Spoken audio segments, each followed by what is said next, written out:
하나님 말씀 잠언 16장 1절에서 17절까지 말씀 교독하겠습니다. 잠언 16장 1절에서 17절입니다. 오늘은 9월 4일 월요일 아침입니다. 9월 4일 잠언 잠언 16장 1절에서 17절까지 말씀 교독하도록 하겠습니다. 마음의 경영은 사람에게 있어도 말의 응답은 여호와께로부터 나오느니라. 사람의 행위가 자기 보기에는 모두 깨끗하여도 여호와는 심령을 감찰하시느니라. 너의 행사를 여호와께 맡기라. 그리하면 내가 경영하는 것이 이루어지리라. 여호와께서 온갖 것을 그 쓰임에 적당하게 지으셨나니 악인도 악한 날에 적당하게 하셨느니라. 물은 마음이 교만한 자를 여호와께서 미워하시나니 피차 손을 잡을지라도 벌을 면하지 못하리라. 인자와 진리로 인하여 죄악이 속하게 되고 여호와를 경외함으로 말미암아 악에서 떠나게 되느니라. 사람의 행위가 여호와를 기쁘시게 하면 그 사람의 원수라도 그와 더불어 화목하게 하시느니라. 적은 소득이 공의를 겸하면 많은 소득이 불의를 겸한 것보다 나으니라.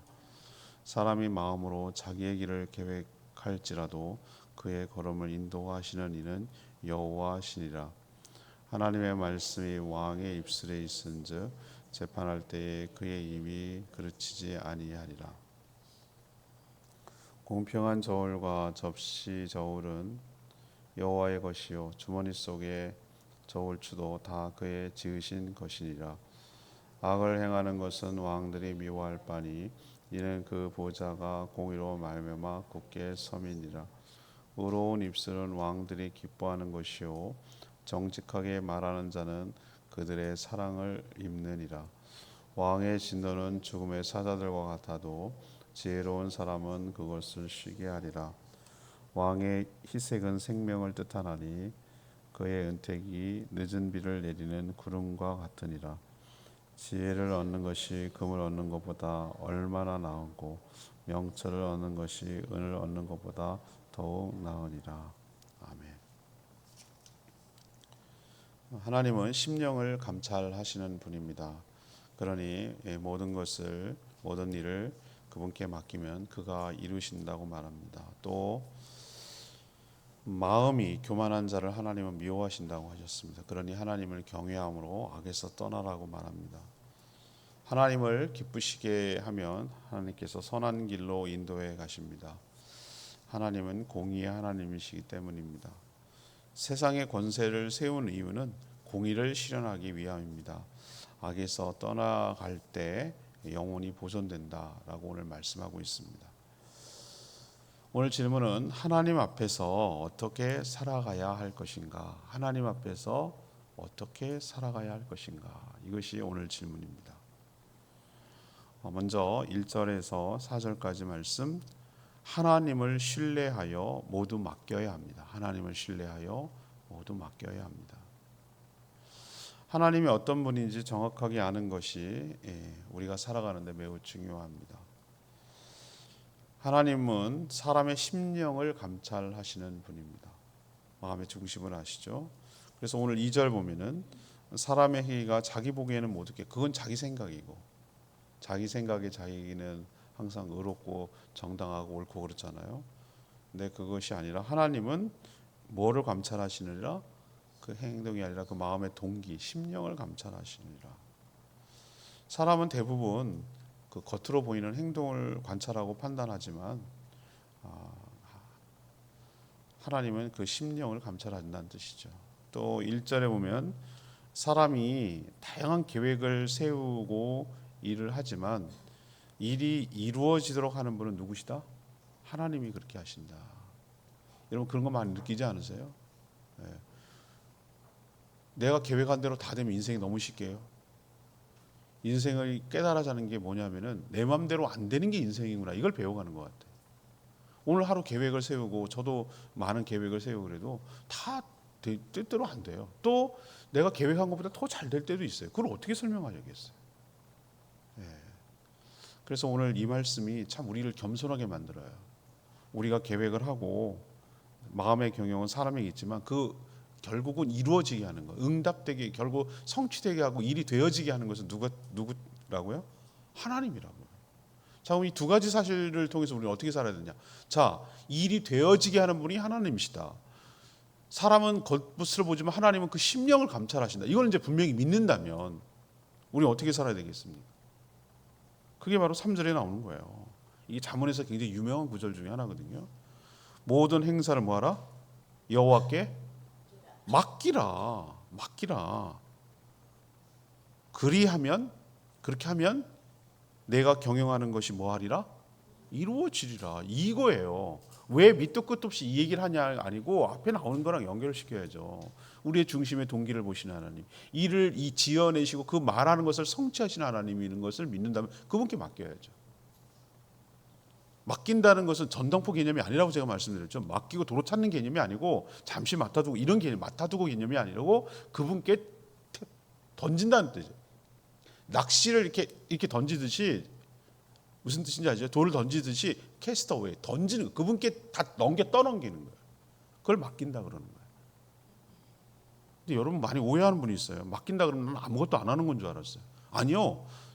내가 모든 일을 해야 되는 것처럼 최선을 다해서 준비하고 성실해야 돼요. 그렇지만 그 결과가 하나님의 계획대로 선하신 계획대로 이루어지는 것도 또 수용할 줄 알아야 되는 거예요. 이게 믿음이에요. 이게 믿음. 믿는다고 그래서 난 아무것도 이렇게 벌리고 감 떨어지길 바라는 그게 믿음 아니에요. 사람들이 자꾸 오해를 하는 것 같아요.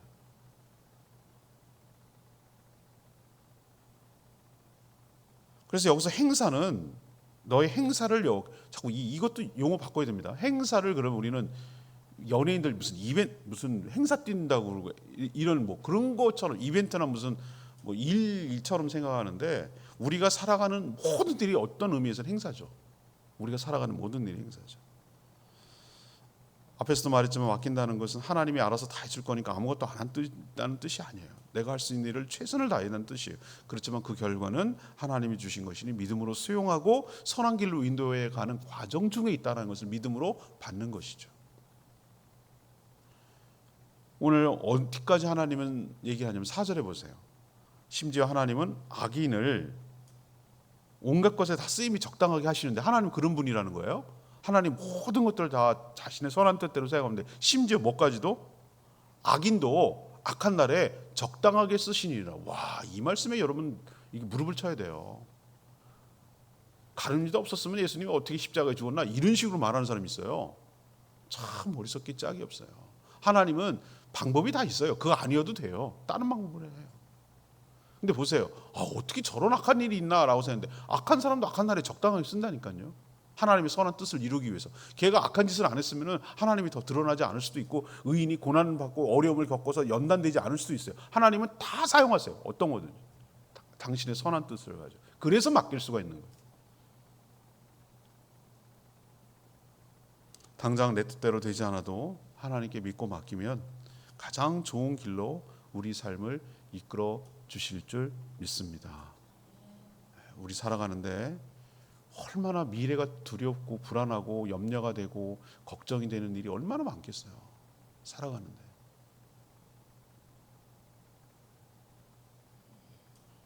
그래서 뭐 이런저런 걱정 근심이 있죠. 큰 것부터 작은 것까지. 당장 다음 주일날, 이번 주지 이제 이번 주일날 예수 형제분 모임을 했는데 참 여러 생각들이 많이 스쳐 지나가요. 1차적으로 잘 내가 복음을 전달할 수 있을까 뭐 이런 걱정부터 시작해서 이런 생각부터 제일 걱정은 사실은 이 복음을 듣고 저분들이 정말로 하나님 예수 그리스도를 믿었으면 좋겠다. 근데 썰렁한 반응이고 난 안 믿어요. 그러면 이 당황스러움을 어떻게 하면 좋지? 뭐 이런 걱정부터 또 들어야 될 사람이 무슨 이런저런 핑계대고 안 오면 어떡하지? 뭐 이런 생각부터 얼마나 많은 생각이 저는 있겠어요. 여러분들 그렇지만 당사자 입장에서. 그런데 제가 내린 결론은 뭐냐면은 맡겨라. 네가 뭐 걱정하고 염려한다고 네 뜻대로 되는 거 아니다. 그냥 맡기고 그냥 하나님을 신뢰한 마음으로 해라. 하면 그 결과는 하나님께서 책임지실 것이다. 그런 믿음으로 가는 거지. 그래야 갈 수 있는 거지. 아, 어떡하지? 어떡하지? 뭐 이렇게 하면 어떻게 일이 되겠어요? 그렇죠? 그래서 하나님을 믿는다는 게 이렇게 좋아요. 기쁘고. 그 결과는 하나님이 가져가시고 나는 내대로 최선을 다하면 되는 거란 말이죠. 자, 두 번째는 5절에서 9절까지 말씀. 자, 오늘 질문이 뭐라고 그랬죠? 우리는 하나님 앞에서 어떻게 살아가야 됩니까? 두 번째는 하나님을 경외하고 악에서 떠나야 된다. 5절 9절까지 말씀이 그런 내용이에요. 아까 이전에 뭐라고 그랬습니까? 하나님은 우리의 심령을 감찰하신다. 여기서 심령은 우리의 마음 상태를 말하는 거죠. 우리의 마음의 동기, 우리의 목적 이런 걸 간파하신다는 뜻이에요. 그래서 마음이 높아져서 오늘 표현이에요. 5절에 나오죠. 마음이 높아져서 교만한 자를 뭐 하신다? 미워하신다. 이거 교만한 거 어떻게 알겠어요? 얼마나 교묘한데요. 교만한데 아닌 척하는 사람 되게 많아요. 근데 교만해요. 사람은 꼬박 속아요. 근데 하나님한테 안 통해요. 그 마음이 자신을 높이려는 걸 알고 있어요. 그런 자들이 손을 잡고 무슨 일을 도모해도 하나님 뭐라고 했어요? 벌을 면치 못한다 그랬어요. 자, 그렇다면 어떻게 그러면 성도는 살아야 되는가? 하나님 교만한 자를 내치시고 벌한다고 했으니 6절 말씀처럼 하나님을 경외함으로 그 마음부터 악에서 떠나야 된다는 거예요. 하나님을 경외하는 거예요. 두려워하는 마음으로 그 마음에서부터 악을 떠나라고 오늘 말하고 있어요. 그리고 6절에 있는 말씀대로 인자와 뭐예요? 진리. 인자와 진리 이 두 가지가 굉장히 자문에서 말하는 하나님의 속성이기도 하고 우리의 중심 균형이기도 하거든요. 인자, 진리. 인자는 뭡니까? 사랑, 자비, 긍휼 뭐 이런 것이 저는 인자라고 생각하고요. 진리는 뭡니까? 진리는 거룩함, 신실함, 공의로움 뭐 이런 것이 진리 쪽에 속하는 것이죠. 이 두 가지 균형을 가지고 살아갈 것을 지금 촉구하고 있는 것이. 이 균형 맞추기가 여러분 얼마나 어려운지 여러분 아세요? 저 사람 사람은 좋은데 끊고 맺고가 흐릿해. 셈이 분명하지 않고 그래. 그런 평가를 받는 사람 많습니다. 어떤 사람은 아주 탁탁 부러지고 야무진데 너무 정이 없고 차가워. 이런 사람도 있습니다. 이 두 가지를 다 갖추기가 얼마나 어려운지 아세요? 그런데 그렇게 추구를 해야 된다는 거예요. 사람이 마음으로 이것도 많이 나오는 표현이죠. 사람이 마음으로 자신의 길을 계획할지라도 그의 걸음을 인도하시는 분은 누구라고요? 9절에 있는 말씀처럼 이것도 자문에서 많이 쓰는 구절이에요. 자신의 길을 계획할지라도 그의 걸음을 인도하시는 분은 누구라고요? 하나님이시라고. 아까 얘기했잖아요. 말의 경영이 나오도 하나님이 성취하시면 하나님이라고. 그러니 성도는 마음도 또 그 행위도 하나님을 기쁘시게 해야 합니다. 그러면 하나님께서 원수라도 화목하도록 이끌어 주신다고 오늘 말하고 있습니다. 공의로운 그 마음이 동기를 살핀다고 하셨으니까 공의로운 마음으로 적은 소득을 얻는 편이 낫다. 많은 소득으로 불의를 경험하면 하나님이 그 마음을 살피시고 심판하시기 때문이다.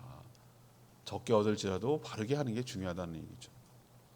그래서 오늘 쭉 얘기하는 걸 보면 이게 전체적으로 무슨 얘기냐면은 하나님을 경외하는 것이 우리가 삶의 지혜라고 말하는 거예요. 하나님을 경외한다는 말은 뭐냐면 하나님을 늘 의식하며 살아간다는 거예요. 하나님이 어떤 분인지를 알고 의식하며 살아간다는 거예요. 우리도 누군가가 이렇게 지켜보고 있다고 애들 키워보면 알잖아요. 꼬맹이들 보면은 이게 자꾸 이렇게 돌아봅니다. 왜 보는 거죠? 눈치 보는 거예요. 어른들이 이걸 허용하나 마나 이렇게 눈치를 보고 하잖아요. 그 막 이렇게 인상 쓰고 막 뭐라고 할 것 같으면은 슬그머니 안 하잖아요. 애들이나 강아지나 똑같아요. 강아지 잘 보세요. 개들 이렇게 주인 눈치를 봅니다. 이게 해도 되나 안 해도 되나. 뭐라고 안 할 것 같으면 슬금슬금 합니다. 근데 막 인상 쓰고 막 이렇게 하면은 슬그머니 안 합니다. 그게 의식한다는 거예요. 그걸 개가 뭐 사람을 경외한다고 그러기엔 좀 표현이 그렇습니다만 의식을 하는 거예요. 그런 것처럼 눈에 안 보이지만 누가 뭐라 그럴 수도 없지만 하나님이 계시잖아요. 하나님이 남들은 다 몰라도 돼. 남들은 다 안 봐. 그렇지만 하나님은 나를 보고 있잖아요. 그런 생각을 가지고 내 마음의 동기와 내 마음의 상태를 간파하시는 하나님 앞에서 늘 경외하는 마음으로 두렵고 떨림으로 살아가는 것이 아우 저런 바보 저렇게 자유롭지도 못하고 저렇게 맨날 매여서 눈치 보고 사는 게 무슨 그게 행복이냐 이렇게 말하는 사람이 있어. 안 믿는 사람도 그래요. 지 맘대로 살고 싶거든요. 근데 그게 지혜로운 것 같은데, 그게 자유로울 것 같은데 아니에요. 그렇게 살다간 필경, 마지막은 결국 망하는 거예요. 하나님을 경외하는 것이 왜 지혜의 근본이라고 왜 누누이 잠언에서 얘기하냐면은, 그렇게 살아가는 것이 우리를 옥죄이고 우리를 힘들게 하고 우리를 부자유스럽게 하는 게 아니라 우리를 안전하게 하고 우리를 보호해주고 우리를 복 내려주시고 우리를 선한 길로 인도하시는 하나님의 지혜란 말이에요. 그래서 하나님을 경외하며 살아가라고 그렇게 얘기하는 거예요. 하나님 의식하며 살아가라. 하나님 두려워할 줄 알으라고. 우리가 하나님 앞에서 어떻게 살아야 되는가? 두 번째는 경외하며, 하나님을 경외하며 악에서 떠나는 삶을 살아가는 저와 여러분 되기를 원합니다. 자, 그럼 세 번째 얘기는 10절에서 17절까지 말씀이에요. 10절에 17절, 하나님의 공의를 여기에 이루어야 된다라고 말합니다. 하나님의 공의를 이 땅에 이루어야 된다. 하나님은 권세를 가진 자에게 복종하라고 말합니다. 그 이유가 뭡니까? 권력자가 완벽해서 그런 것이 아니에요. 오히려 자신의 이익을 위해 권력을 사용하는 경우가 훨씬 더 많습니다. 여러분, 역대 권력자들한테 칭찬 가는 것보다 욕 들어먹는 게 훨씬 더 많습니다. 여러분 뭐 안 욕하지 않은 대통령이 어디 있어요? 지금까지 한 명이라도 있었나요? 칭찬만 하는 대통령이 있었어요? 없다니까요. 다 공과 과가 있어요. 잘한 것도 있지만 못한 것도 있고 항상 욕 들어먹어요. 그 자리는 그런 자리예요. 그렇지만 오늘 왜 그럼에도 불구하고 순종하라고 하냐면 무질서보다는 낫기 때문에 그런 거예요. 하나님이 불완전한 인간에게 권세를 주신 이유는 이 땅에서 뭐 하기 때문에 공의를 세우기 위해서 그러는 것이죠. 왕은 악을 행하는 자를 심판해서 형벌을 가함으로 세상에서 악이 번성하지 못하도록 이렇게 제어하시는 역할을 하게 맡겼어요. 그러나 권력을 가진 왕도 자신의 법이 아니라 하나님의 공의로운 법으로 다스려야 한다고 오늘 말하고 있습니다. 그렇지 않으면 하나님께서 어떻게 한다고? 그 권력을 바꾸세요. 그렇다고 그 권력자는 항상 명심해야 될 게 있어요. 하나님께서 세상의 모든 권세가 하나님께 있기 때문에 그 권력을 바꿔버려요. 영원하지 않다고. 성도 역시 세상에서 공정한 추와 저울을 사용해야 된다라고 말합니다. 이렇게 공의롭게 속이지 말라는 뜻이죠. 또 공의로운 재판을 보장하도록 힘을 써야 된다. 공의롭게 재판부가 정말 그 법과 양심에 따라 할 수 있도록 외압을 받지 않도록 그렇게 해야 되고요. 정말 공의롭게 모든 것을 잘 살피고 행할 수 있도록 재판할 수 있는 환경과 분위기를 열어야 되고, 그것에 대해서 잘못했을 경우에 거기에 대한 견제할 수 있는 기능도 있어야, 살아 있어야 되는 거예요. 그래야 올바르게 감정 따라 하지 않는 것이죠. 세상에서 법을 잘 지켜야 합니다. 악을 떠나 정직하게 살아갈 때 자신을 지킬 수 있다고 오늘 말하고 있습니다. 성도는 이 세상에서 어떻게 살아야 되는가? 하나님의 공의를 이 땅에다가 실현하도록, 하나님의 의가 이 땅에 실현되도록 힘쓰며 살아가는 자가 성도일 줄로 믿습니다. 우리가 맨날 마태복음 6장 그 유명한 구절 있잖아요. 그 구절. 너희는 먼저 그의 나라와 그의 의를 구하라 라고 말하잖아요. 그의 나라가 뭐예요? 하나님의 나라잖아요. 하나님의 나라가 이 땅에 임하고, 하나님의 나라가 이 땅에 임했다는 게 뭘가 임했다는 거? 어디부터가 하나님 나라고 어디가 하나님 나라가 아니에요. 우리 성도들이 이 땅에 하나님의 의를 실현하면, 의로움이죠. 하나님의 의로움, 공의로움, 저스티스, 의로움을 이 땅에 실현하면 거기가 하나님의 나라가 될 줄로 믿습니다. 하나님의 통치가 임하는 곳이 하나님의 나라죠. 그 하나님의 통치는 내가 하나님의 통치의 지배를 받고 그 뜻을 순종함으로써 이 땅에 하나님 나라가 되는 거예요. 예수님도 그 말씀하셨어요. 그게 여기 똑같이 나오잖아요. 너희는 먼저 그의 나라와 그의 의를 구하라. 우리도 하나님의 공의를 이 땅에 실현하기 위해서 살아가야 될 책임이 우리에게 있는 줄로 믿습니다. 불의에 타협하면 안 돼요. 불의에 거기에 그 순복하면 안 되고, 옥석을 잘 구별해내야 되고요. 세상의 시야가 좁으면 안 되고 전체를 볼 줄 알아야 되는 것이고, 무엇이 진리가 아닌지에 대해서 닫힌 마음이 아니라 종합적인 비판적인 의식을 가지고 세상을 바라볼 수 있는 눈이 여러분 열려야 돼요. 맹목적으로 수용하는 것이 아니라 비판적인 사고를 해야 된다고요. 난 요즘 아이들 정말 걱정이 돼요. 책을 안 읽어요. 긴 영상도 보지 못해요. 숏이에요, 숏. 14초짜리 틱톡이 나와요. 틱톡이 전부 다 이제 경쟁적으로 틱톡이 성공하니까 전부 다 숏을 처리해요. 순간 짜릿 이런 것만 해요. 깊이 사고를 안 해요. 그런 것만 찾아요 또. 그러면 순간적으로 머릿속에 도파민이 나와가지고 막 행복하게 하는데 계속 도파민이 계속 나오게 되면 나중에는 한계 효용이 딱 떨어지고 나면 급 우울해지는. 그게 문제가 되는 게 뭐냐면 생각을 안 하니까 어떤 생각이 벌어지냐면은 뭘 생각할 줄 모르는 거예요. 그냥 남들이 피동적으로 끌려가는 거예요. 이게 뭔지 아닌지를 구별을 못하는 거예요. 책은 천천히 자기가 생각을 하면서 행간을 읽어가면서 그 저자가 뭘 말하려는 것인지 비판적으로 이건 아닌데 뭐 이래가면서 읽잖아요. 자기 속도대로. 그렇죠? 그리고 그 책으로 활자화 시켜줄 때 저자가 자기의 이름을 걸고 쓴 책이기 때문에 최선을 다해 쓴 거기 때문에 읽는단 말이에요. 그 이전에 성경부터 읽어야죠. 하나님의 뜻이 전달되는 거니까. 이걸 안 하면은 나중에 그리고 요즘 챗PT 해가지고 챗PT이 굉장히 신기해 보이죠. 그게 다 지네가 어디서 나왔겠어요. 사람들이 이미 다 전에 살아온 것을 글로 쓰고 해놨던 것을 지가 이렇게 보기 좋게 그럴듯하게 대답하는 형식으로 자연스럽게 그 정보를 갖다 끌어낸 거란 말이에요. 근데 계속 공급하는 게 없어요. 새로운 사람들이 만들어내서 차기적이고 발견하고 공부하고 해가지고 만들어내는 게 없으면 옛날 그걸 계속 답습할 거 아니에요. 잘못된 것을 똑같이 계속 모든 사람들이 알고 있을 거 아니에요. 얼마나 위험한지 몰라요.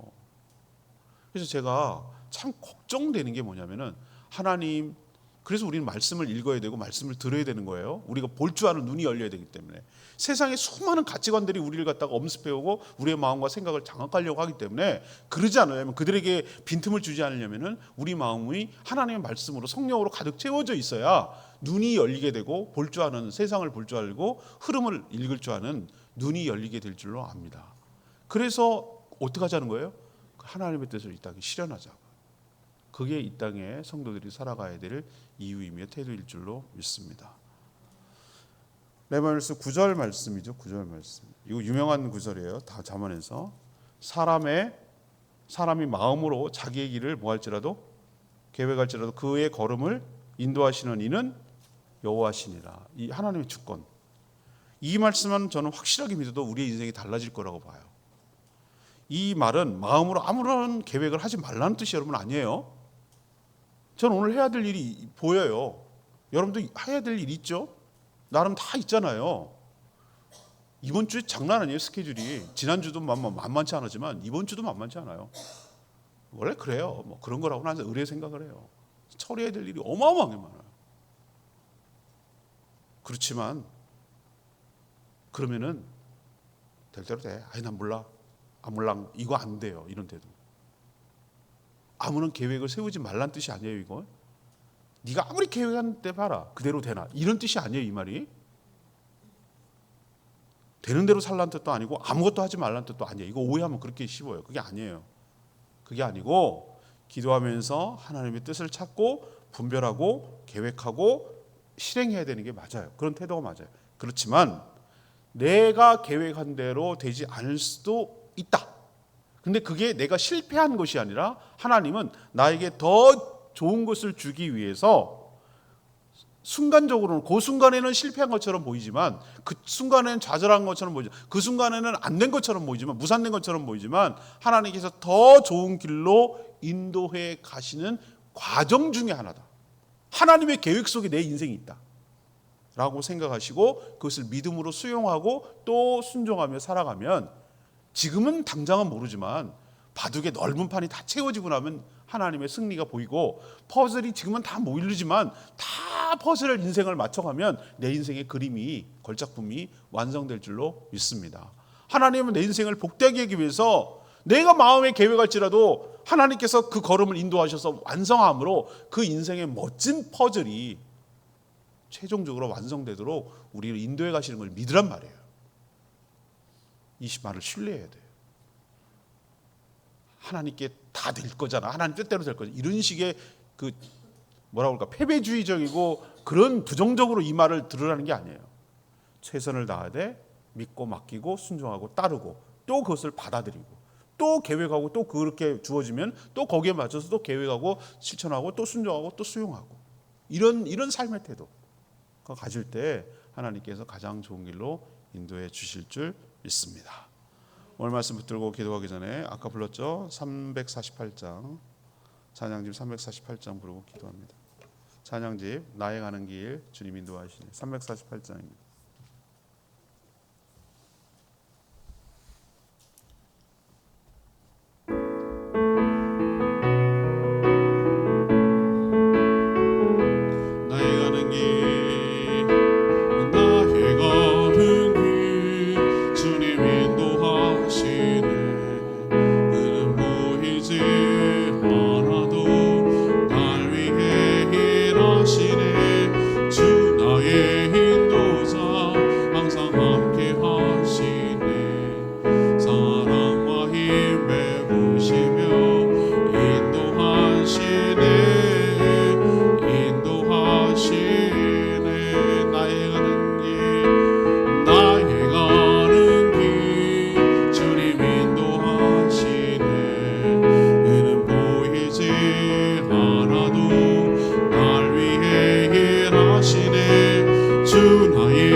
그러니 믿고 맡길 수가 있는 것이죠. 우리도 그렇게 살게 해달라고 주여 외치며 기도하겠습니다. 주여 하나님 나의 가는 길 주님 인도하시네 그는 보이지 않아도 날 위해 일하시네 주 나의 인도자 항상 함께 하시네 사랑과 힘에 부시며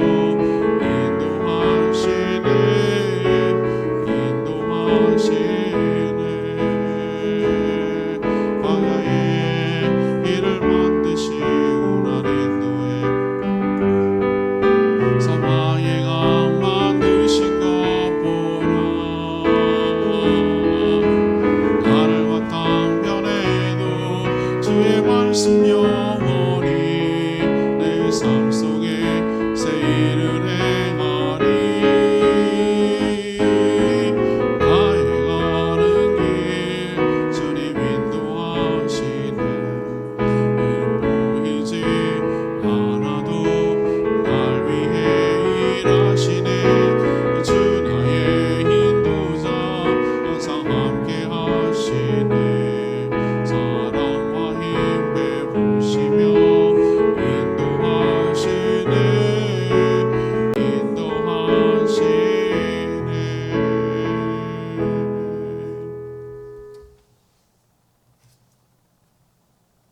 기도하겠습니다. 하나님, 우리의 심령을 감찰하시는 하나님께 무엇을 감추고 숨기겠습니까? 우리의 마음이 깨끗하게 하여 주시옵소서. 우리가 계획하지만 일이 되도록 하시는 분은 하나님이신 줄 믿습니다. 그러니 하나님을 신뢰하며 모든 것을 다 맡기며 살게 하여 주시옵소서. 우리 삶을 가장 좋은 길로 인도해 가실 줄 믿습니다. 내 뜻대로 되지 않았다고 낭망하거나 좌절하지 않게 하여 주시옵소서. 하나님의 선하신 뜻이 이루어가는 저에게 복을 주시기 위한 과정 중에 있음을 깨닫게 하여 주시옵소서. 이 땅에 살며 하나님의 공의와 사랑을 실현하는 데 힘을 쏟게 하여 주시옵소서. 하나님을 생각하며 권력에 순종하며 법을 온전히 지키며 살게 하여 주시옵소서. 오늘도 간구하는 기도 주님 응답하여 주시고 이 한 주간도 주님 은혜 가운데 살아가는 복된 한 주간 되게 하여 주시옵시고 주의 선하신 뜻을 이루며 살아가는데 힘쓰게 하여 주시옵소서. 마지막 무더위 하나님께서 안전하게 지켜주시고 우리 성도들의 생업과 일터와 가정을 하나님께서 복 주셔서 강건케 하시고 감당할 수 있는 힘을 더하여 주시옵소서. 주님께 모든 것 맡기며 예수 그리스도의 이름으로 축복하며 기도합니다. 아멘. 오늘 하루도 주님의 은혜 가운데 살아가는 복된 하루 되기를 축복합니다. 충분히 기도하고 오늘 하루 시작하겠습니다. 기도하겠습니다.